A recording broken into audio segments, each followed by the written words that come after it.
चलिए आज हम लोग सीखते हैं गुणनखंड। क्या सीखते हैं?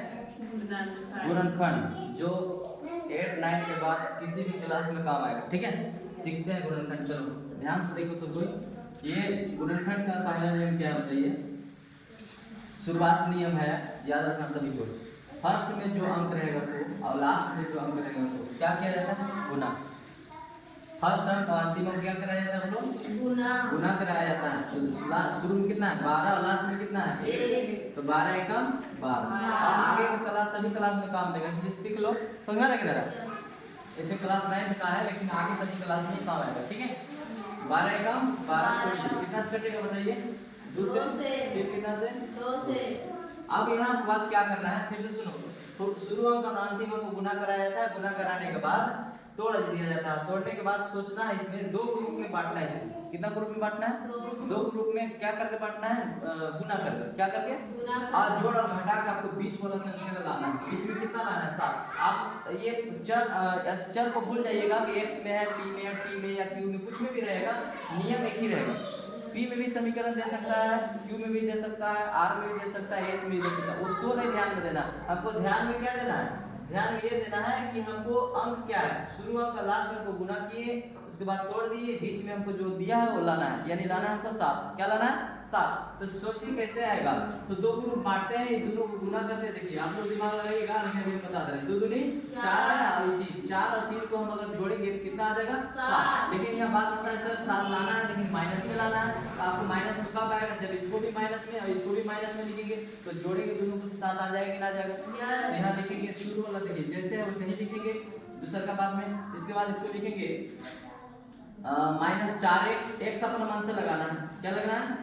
x अपन मन से लगाना है, क्योंकि x में ही आंसर लाना है, 7x लाना है। लाना है कि नहीं लाना है? तो हमको x अपन मन से लगा देंगे। लास्ट में जो है वो शुरू वाला कुछ अंतिम वाला कुछ नहीं किए, 3 पद से कितना पद में हो गया? 4 पद में। यहाँ तक बात समझ में आया?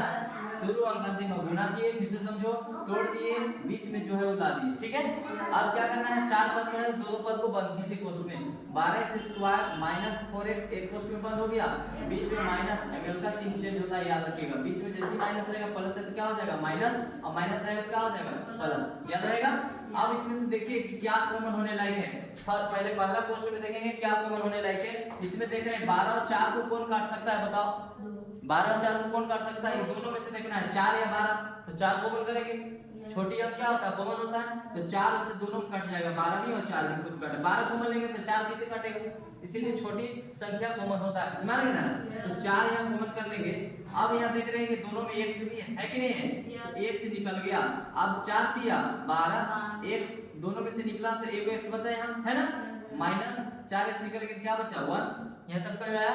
इसमें देखिए 3 ना ही दोनों में कटेगा, ना ही x है दोनों में, तो आपको अपने मन से क्या मानना है? 1। कितना कॉमन लेना है? 1। 3 से कोई कटेगा? नहीं कटेगा जी। तो यहाँ कॉमन क्या देना है? 1। ठीक है, अब यहाँ क्या बचेगा? x 3x - 1। सुना गया? इसमें कोई कॉमन नहीं, क्या मानना है? 1। ठीक है, आप देखेंगे अपने आप से यही चेक कर लीजिए आप गुणनखंड हम सही बनाए या गलत। कैसे चेक करिएगा? ध्यान से देखिएगा। आप चेक कैसे कर सकते हैं? जैसे ही कॉमन करेंगे कोष्ठ वाला देखिएगा एक ही चीज मिल रहा है कि नहीं मिल। जैसे ही कॉमन करने के बाद अगर कोष्ठ वाला ब्रैकेट में मिल जा रहा है तो आप समझ लीजिए हम गुणनखंड जो बनाए क्या बनाए? सही। अपने आप से सेटिस्फाइड हो जाइए, संतुष्ट हो जाएंगे। समझा ना? अब दोनों को बदला ए को लिखना आपको 3x - 1 एगो में, और कॉमन जो किए उसको एक में 4x - 1। यही हो गया आपका गुणनखंड। यही नियम है गुणनखंड है।